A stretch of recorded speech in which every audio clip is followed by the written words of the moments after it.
Welcome back to the swamp, my friends, and welcome if you're new. Today, we're going to be taking a stroll through some small towns and rural areas to see what spookiness awaits us. As always, if you have a story that you would like to share in a future episode, whether it's a small town story or something different, be sure to submit it at swampdweller.net or the email you can find in the description down below. I would love to share your story with everyone here in the swamp. Stories like yours will help keep this show going on a daily basis. If you haven't yet, be sure to slap that like button like it owes you money. The more likes this episode gets, the more YouTube promotes the episode to fresh new eyes, and that helps the swamp grow its ever-expanding waters. What are you waiting for? If you haven't yet, be sure to subscribe, turn on notifications so you never miss a new episode. I upload multiple videos a week on all things natural and supernatural. Now, without further ado, let's jump right into these creepy and allegedly true small-town horror stories that'll freak you out tonight.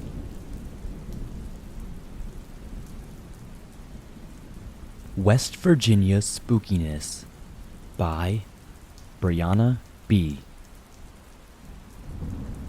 A neighbor of mine told me a story of how his great-great-grandparents got together. This story won't contain a lot of emotion considering I wasn't there.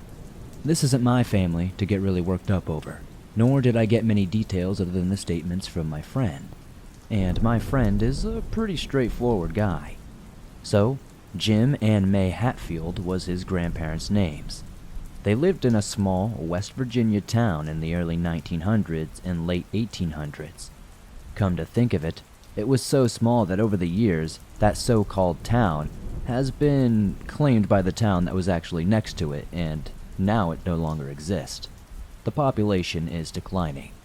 Jim came from a wealthy family who owned almost every log company in northern West Virginia. His family owned nearly half the state, really, and considering his name was Hatfield, I would assume that he is akin to the devil Aunt Hatfield, the main man himself from Hatfield and McCoy.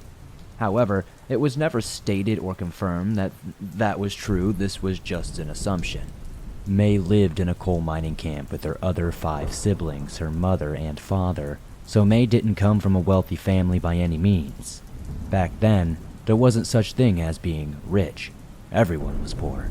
You see, Jim didn't want to go into the family business of logging, so he went underground to mine coal with a couple of his friends he grew up with, and he happened to work with May's father. After working for a couple of weeks, Jim asked May's father if he could start dating his daughter. May's father agreed to it, and Jim took May on a series of dates over a few months. One day, Jim took May to the dance hall, out to dinner, and their date ended with them at a local bar. Jim got super drunk over the evening, to the point he couldn't stand and he was slurring his words, so much that he asked if May could drive him home. This is when the story takes a truly wild turn. On the way home, a man walks right in front of May, and she can't hit the brakes fast enough. Jim told May to move over into the passenger seat, and he got up, picked up the lifeless body off the road, and put it in the back of his vehicle.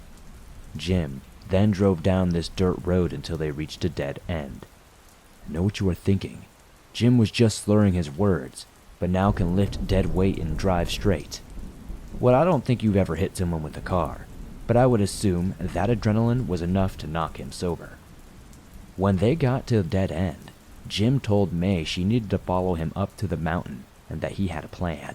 When they finally got to the top of the mountain, there was a beautiful hand-built cabin that Jim's parents owned when they lived in southern West Virginia. Jim told May she needed to stay there for a couple of weeks because, you see, Jim held a 1909 black Ford Model T. He was only one of 5 people to own a car in the whole county. So eventually, people would notice this man was missing, and if there was any piece of the vehicle in the road from the accident, fingers would start pointing.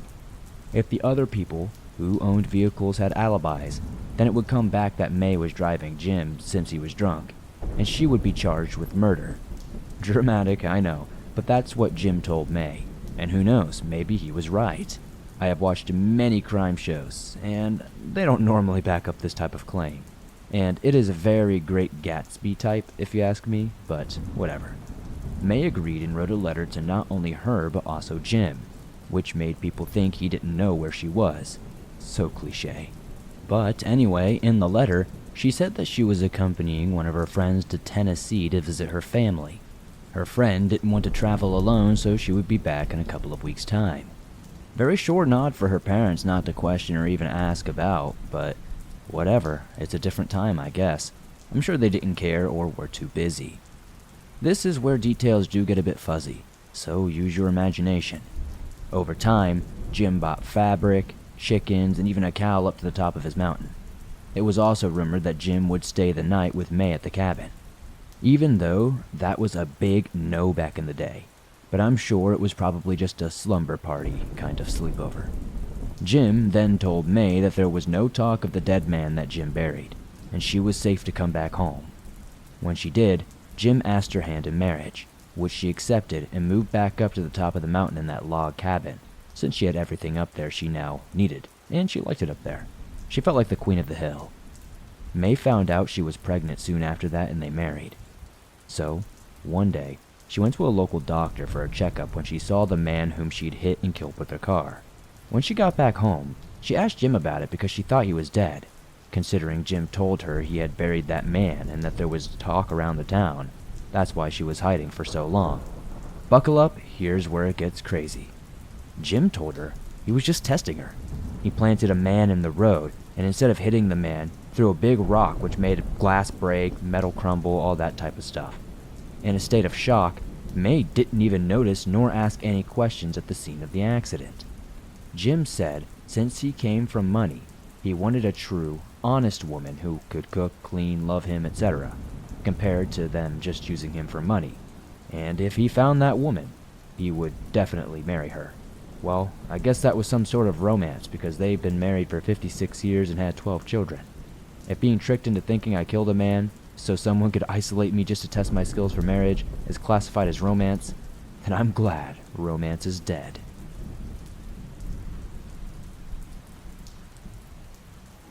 Isolation Isn't Always Safe by Trailer Park Boys 445.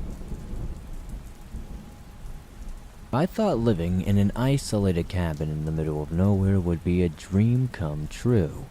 A chance to get away from it all and enjoy the beauty of nature. But now, I know much better than that.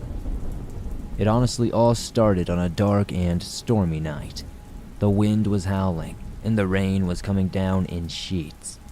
I was sitting by the fire, enjoying the warmth, when I heard a strange noise coming from outside. At first, I thought it was just the wind. But then, I started hearing it more often, again and again, and then what sounded like a low growl that made the hair on the back of my neck stand up. I looked out the window, but couldn't see anything in the darkness. I tried to convince myself that it was just my imagination playing tricks on me. But then I heard another noise, a scratching sound like something was trying to claw its way inside. I went to the door and peered through the peephole. All I could see was darkness. I cracked the door, shone my flashlight outside, and there was nothing there. I was about to close the door and return to bed when I heard a loud bang like something had hit the roof. I looked up, and to my horror, I saw a pair of glowing eyes staring back at me. I slammed the door shut and locked it, but I knew this wouldn't hold whatever was out there for very long. I could hear it scratching and clawing at the door, trying to get inside desperately. The sound was so loud and terrifying that I thought the door would break at any given second. I huddled by the fire, praying for whatever was outside. I just hoped it would disappear, but it didn't. Instead, it kept scratching and clawing, and I could hear its growls getting louder and more aggressive. It felt like hours had passed, but the creature outside never gave up. I was too scared to sleep, too scared to move, and too scared to even call for help. The sun finally rose and the creature disappeared. I ventured outside and saw the roof had been damaged. The claw marks were all over the door, and I knew I couldn't stay in this cabin any longer. So I packed my things and left, never looking back. Now, whenever I hear a strange noise at night, I can't help but remember that terrifying night in that isolated cabin.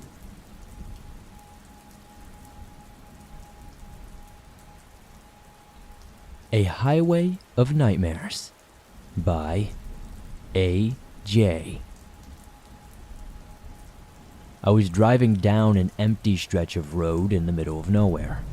The sun had set hours ago and the darkness was all-encompassing. The only light came from the headlights of my car, illuminating the road ahead. I had been driving for hours, and the scenery had not changed very much at all. It was desolate and barren, with no signs of life for miles around. For some reason, though, I couldn't shake this sense of unease, as if I was not alone on this road.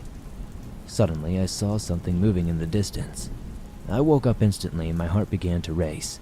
It was like a natural energy endorphin. It looked like it was a figure walking towards me in the middle of the road.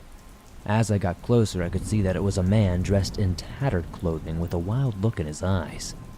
I tried to swerve around him, but he jumped in front of my car, causing me to slam on my brakes. He stood there, staring at me through the windshield, and I could see that his eyes were bloodshot and his face was twisted into a grotesque smile. I tried to back up, but my car was stuck. I was trapped, alone with this deranged man in the middle of nowhere. He started to walk towards me, his pace slow and deliberate. I could hear his breathing, ragged and heavy. I locked the doors and rolled up the windows, but I knew it was useless. He was getting closer, and I could see him now. His skin was mottled and gray, his hair unkempt and greasy. Suddenly, he lunged at my car, pounding his fist on the windows and screaming. I could hear his nails scratching against the glass, and I knew he wanted to break in. I tried to start the car, but it just wouldn't budge. I was trapped with this madman closing in on me. I could feel my heart pounding in my chest, my breaths coming in short gasps. Then, just when I thought it was all over, the man, for whatever reason, stopped. He looked at me with these bloodshot eyes, then turned and walked away, disappearing into the darkness. Then, only did I notice then, there was another car coming down the road. I guess I was so focused on this man I didn't notice them. I got out of my car, and I instantly flagged them down. They helped me get my car turned around, and eventually I drove home. But I can't tell you how it felt in that moment, to feel like you were helpless. And if this car just didn't happen to be driving down the road, I would have been dead. It's honestly good that it worked out this way. But I don't know if other people in the future would be so lucky.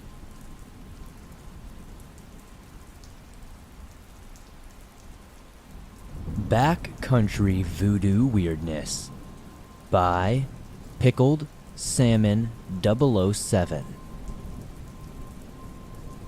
I recently heard about a new trail that promised breathtaking views, so I knew I had to check it out. But little did I know, what I would find would leave me scarred for the rest of my life. I eagerly set out on a new hiking trail that promised amazing views and beautiful scenery, but what I found was beyond anything I could have imagined. The course began innocently enough, winding through the trees and up the mountainside. But as I hiked deeper into the forest, I noticed something strange. Tied to the trees, along the trail, were animal carcasses rotting in the sun. At first, I thought it was just a few unlucky animals that had died in the wild, but then I saw more and more, all tied up with twine in the same fashion. The smell of death and decay in the air was overwhelming. It was thick and it was making me want to gag. The putrid smell is something that you can't explain unless you've been around a lot of dead animals. As I continued down the trail, the number of animal carcasses increased, and I couldn't shake the feeling that something was beginning to stalk me. Every rustle of the leaves made me jump, and I could feel my heart pounding in my ears. Suddenly, I stumbled upon a clearing, and in the center stood a massive tree covered in animal carcasses. The stench was almost unbearable, and the sight was beyond disturbing. The animals hung from the tree like grotesque ornaments, rotting and decaying in the sun. I realized then that I had stumbled upon some sort of sinister, ritualistic killing ground where someone or something was sacrificing animals to some unknown god or force. Fear instantly gripped me, and I tried to back away slowly, but I swear I could feel eyes on me from every direction watching my every move. The forest was eerily silent except for the thud of my heart in my ears. I knew I needed to leave the place immediately, but my legs felt like they were made of stone. I forced myself to turn around and run back down that trail, every step taking me further and further from that nightmare. When I finally returned to the trailhead, I collapsed on the ground, gasping for air. The image of those animal carcasses tied to the trees like some twisted offering would forever be seared into my mind. The thought that someone or something was out there, watching me, hunting me, still haunts me. I reported this all to the police, but I'm not sure whatever came of it. Weird Occurrence I Had by Cayman Duelist 01. I had a weird occurrence when I was a teenager, maybe about 15 or 16 years old. I don't remember the exact age. It was sometime in the mid-2000s. I spent almost all of my early to late teenage years in a small town called Cresco in Iowa. So let me set the scene of this story. I woke up early one Sunday morning while it was still dark out. About 5 in the morning to prepare for my paper route job. I got all my stuff ready and into my courier bag to set out for my route, leaving my house to start my career. Once I left my house, I started walking down the sidewalk to the corner of the intersection to the cross street to get to the next road to head north. I have to pass a large 3-story building that I believe used to be an old school at one point, that is now just used for storage for the fitness center that is right next door. I had a weird feeling that something was wrong, and I looked over the opening of the alleyway and saw the most bizarre and creepiest thing ever.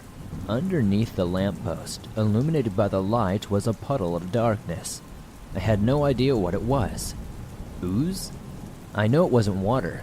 It moved and rippled like it, but it just wasn't. I stared at it for a few minutes and decided, nope, not today, and just sped walked the opposite way back to my job. I returned half an hour later while it was still dark out, and it was not there anymore. So what the heck was it? A figment of my imagination? A doorway to hell? Ooze from another world? I don't know. Cresco has had its strange and messed up stuff happen, and definitely has bouts of weirdness going on in that small town on a daily basis. I'm just looking to find answers about it. I once asked a self-proclaimed paranormal investigator about it, and they said it was probably a doorway or something to some sort of other dimension, or possibly just a creature.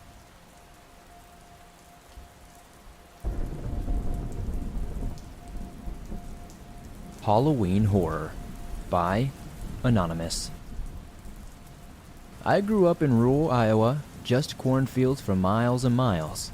It was a pretty crappy place to grow up. Like, it'll always be home to me, and I'll always have a fair amount of affection for it, but home is where the heart is and all that BS. But even the earliest stage of life that I can remember, I wanted to leave. To put it this way, Halloween has always been my favorite holiday. But unlike the kids who would trick-or-treat in Cedar Rapids or Waterloo, who had actual neighborhoods to harvest whole sacks of candy from, we had to walk about 1.5 miles at a time just to make it to the next house. So aside from the one year when our mom drove us over to Dyersville to get a taste of how those city kids lived, trick-or-treating wasn't really an option for us. So a little backstory. Last year we were allowed to go trick-or-treating. Our immediate neighbor to the east, who lived 3 miles away, told us to go the hell away because we were getting way too big for playing kids games. This guy has begrudgingly given us a few apples some years in past, and we always resented him for it. But that year, when he told us where to go, it made us downright hate him. I mean, the entirety of the following year, me and my brother would scowl whenever my dad drove past this house. To us, he ruined the one good thing we got to do around Halloween each year. I know we were just dumb kids, but kids are also cruel and stubborn occasionally, and I guess we were just that kind of kid.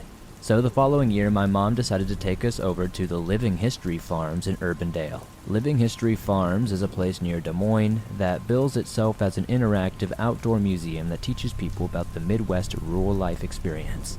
Honestly, we were not really thrilled about the visit. It wasn't exactly exciting for two boys in their early teens. I mean, learning about some of the origins of Halloween was pretty cool.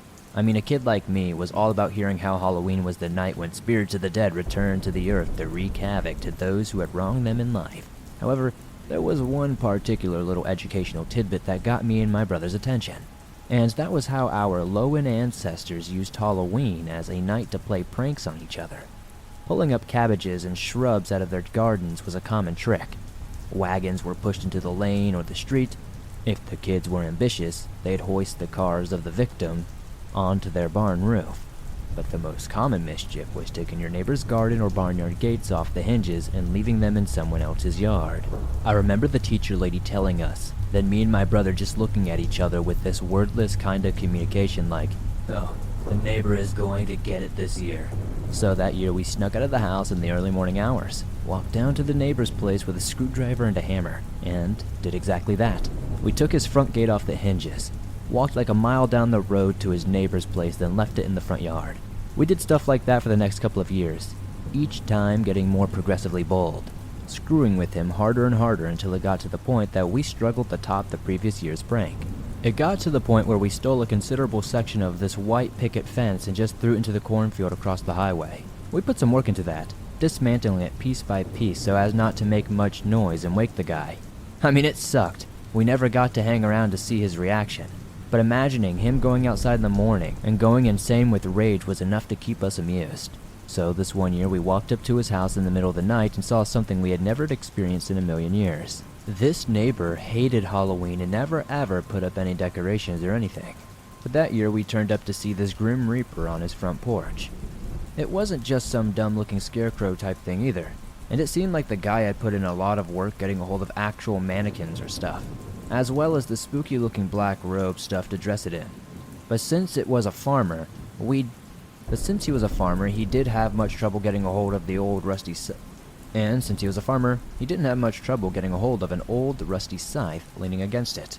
I mean, yeah, it was kind of intimidating. He had only put it there to try to scare us off, but we weren't about to be removed from our little yearly ritual at this point. Nothing short of a tornado could deter us from getting our revenge for him being so mean to us that Halloween night. But right as we start to dismantle his fence, in almost absolute silence, I notice something out of the corner of my eye. Or rather, I see the lack of something so subtle that it takes me a minute to realize what I wasn't looking at. At some point as we were taking his fence apart, the Grim Reaper statue thing just stood up and disappeared. I stopped what I'm doing, looking around the front yard trying to spot where it could have gone. I whispered to my brother, "The Reaper is gone. Did you see it move?" At first he looked at me kinda like I'm crazy, but then he too starts getting pretty freaked out. We're just crouched down, tools in hand, in dead silence of the night, realizing that we had been a little too overconfident in our yearly pranks. We didn't quite understand what was happening.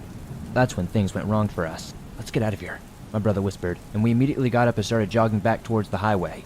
Then out of nowhere, the Grim Reaper is standing in front of us, with that giant old rusty scythe in his hand, blocking our escape. It hadn't been a mannequin that was set up on the front porch. It was actually him. He dressed up like some dumb decoration and just stood there still as a statue, waiting for the pranksters to arrive. There was one drawn-out moment when we locked eyes with the guy, who had taken down the hood and black robes he was wearing. Then we just bolted. But since he was blocking the way and the road out front, we had to run back through his property, climbing over a fence and into a cornfield to get away from him. He was fast for an older guy too.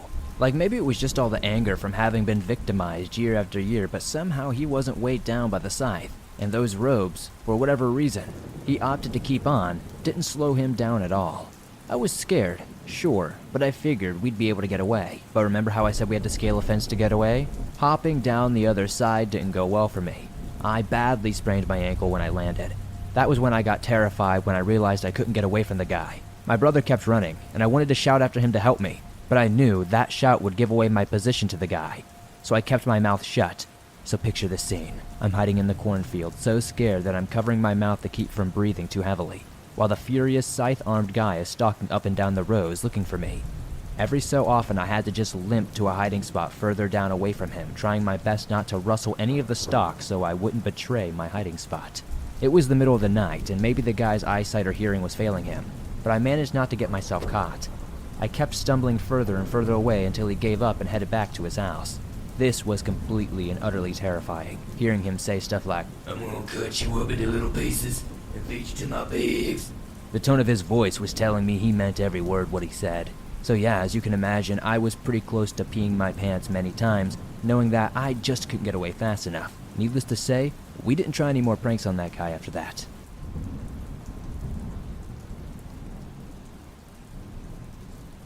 Hometown Sinister Secret by Gold Star Tank. I grew up in a small town in east central Iowa. At first glance, there isn't much to see, It has only one stoplight on its main road. The downtown area is along the main street and is lined with old buildings from the 1940s. It has a Carnegie Library on the south side of town, and to the west you'll find the fairgrounds and the dirt track. As for the things it is known for, the town doesn't have much. A fantastic county fair that brings in people from all over the state, and a special cream crescent pastry that will keep visitors and townsfolk happy. But that's not why you're here. You want to know what dark and scary things have happened in my hometown's past. For any music lovers, you may be saddened to hear that Buddy Holly and his band had their last meal in my hometown. They had dinner at a diner called the Greasy Spoon before driving north and making their fateful flight into history. My grandmother lived in that town nearly all her life, and said that particular diner was a horrible place and went out of business decades ago. This bit of history is pretty well known among the older population and to those who like to study their town's history. But there is one more thing that is not nearly as well known. If you were to travel to the northwest side of town, you'd find lots of sprawling cornfields and a few old farmhouses dotted around the area. But in the middle of the old cornfield, sitting away from all the other buildings, stands a tall brick building called the Old Cedar County Home. The county home was built in the early 1900s as a poor farm for those less fortunate to have a place to stay and work. However, not everybody liked this idea, and on an opening day, one of the head of staff was attacked by a resident with a pitchfork. The records I have looked through have yet to say whether the poor staff member survived this attack. Later, around the 1930s, the building gained an addition in the form of a mental asylum which soon took its first patients. This particular time was a rough time for everybody in history, and the home's occupants continued to grow until World War II began. After the war, the poor farm side of the house began to diminish while the mental hospital, now called an insane asylum, continued to grow. It was at this time its most atrocious happenings took place. The head nurse of the asylum didn't like her patients very much, especially the insane women who either were or happened to become pregnant while there. The story goes that the nurse would be quite cruel to the pregnant women and make them work outside or do extra chores even though they could barely stand. When it came time to give birth, the nurse would drug the mothers so severely that they would be unconscious, and as soon as the baby was born, the nurse would take the baby away and kill it, later telling the mothers that their baby was stillborn. The nurse was let go after a while, and the home began to fall into hard times, sometime around 2004, when its last residents were transferred elsewhere, and this place was finally closed. A farmer bought the house and the land, but they still stand as a reminder of their cruel past. The locals who do know about it say that it is probably a drug den now, and most agree that it's undoubtedly haunted. As the home is on private property, exploring the remains of the building is challenging unless you want to risk getting arrested or shot at. However, some people have found a way in, shared photos online. Most of them aren't too scary except for one that caught my attention immediately. The words, quote-unquote, "I see you," were spray painted in black. The future of the home is uncertain as the farmer uses the land for storage and has left this place in particular untouched all these years. But one thing is clear, you'll never catch me out there after dark.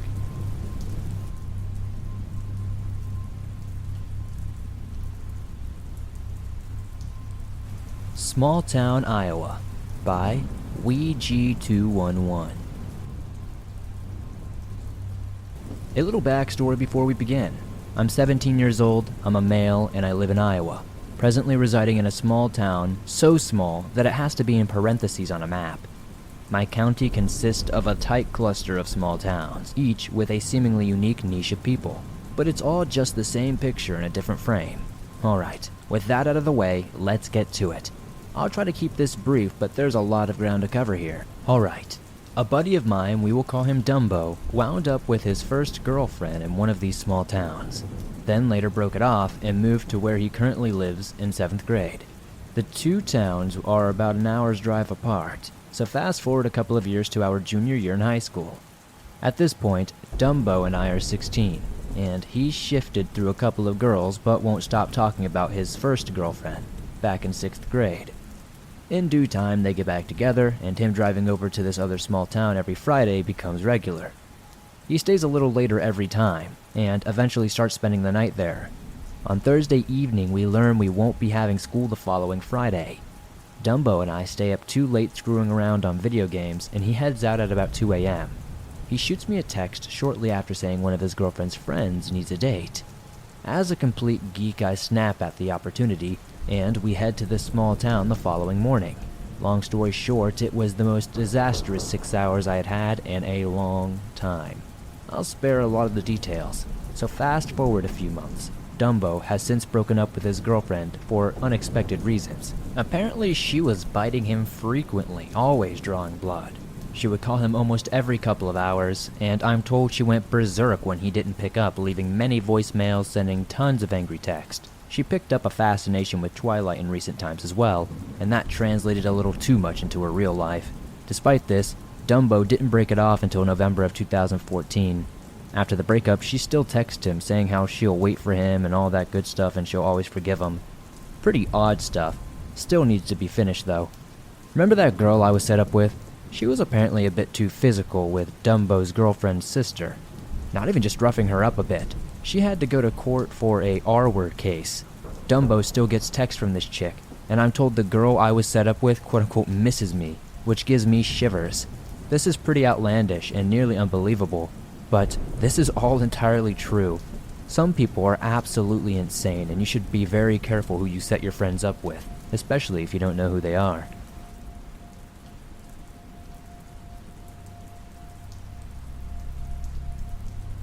Always Carry a Weapon by Anonymous.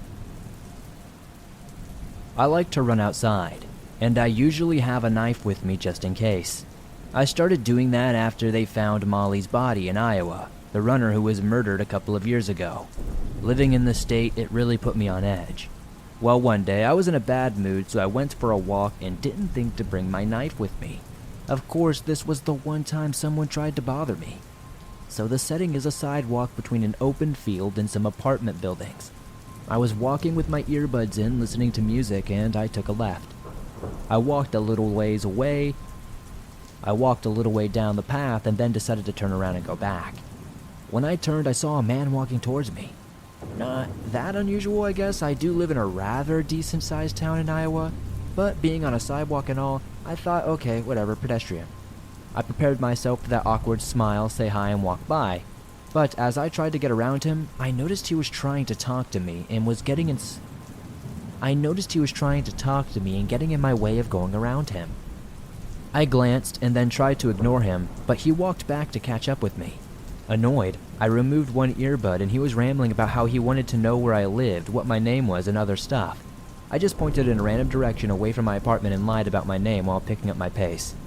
Then the guy asked if I was seeing anyone. I said yes, I'm married, and then he started carrying on about how he was sorry and how he didn't want to get in the middle of anything. Sure, because I would leave my husband for some random weirdo in the street. Suddenly, a girl from the apartment building across the street shouted at me and waved her arms, so I ran towards her. The guy hopped in his car, turned around, I assumed he was driving by, and pulled over to follow me, and took off. She asked if he was bothering me, and I said yes and thanked her. I don't know what would have happened if he tried to go beyond this level of creepiness, but I'm a lot more cautious now, and I never forget my knife.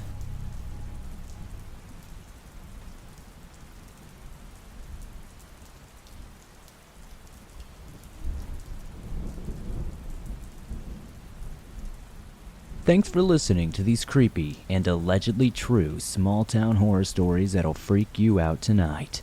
If you enjoyed these stories, be sure to hit that like button, like it owes you money. Every like helps this video grow and be seen by new people. If you haven't yet, be sure to subscribe and turn on notifications so you don't miss a new episode. I upload them multiple times every week on everything natural and supernatural. If you have a story that you would like to share in a future episode, whether it's from a small town or something else, be sure to submit it at swampdweller.net or the email you can find in the description down below. I would love to share your story with everyone here in the swamp. It's stories like yours that help keep this show going on a daily basis. If you're on the go and don't have YouTube Premium, but still want to download and listen to your favorite Swamp Dweller scary stories no matter where you are, you can download them absolutely free from Spotify, Apple Podcast, Google Podcast, and pretty much everywhere else you find your favorite podcast online. It's absolutely free and always will be. I'd love to know in the comments down below what story was your favorite tonight. I'll see you all soon with another creepy episode.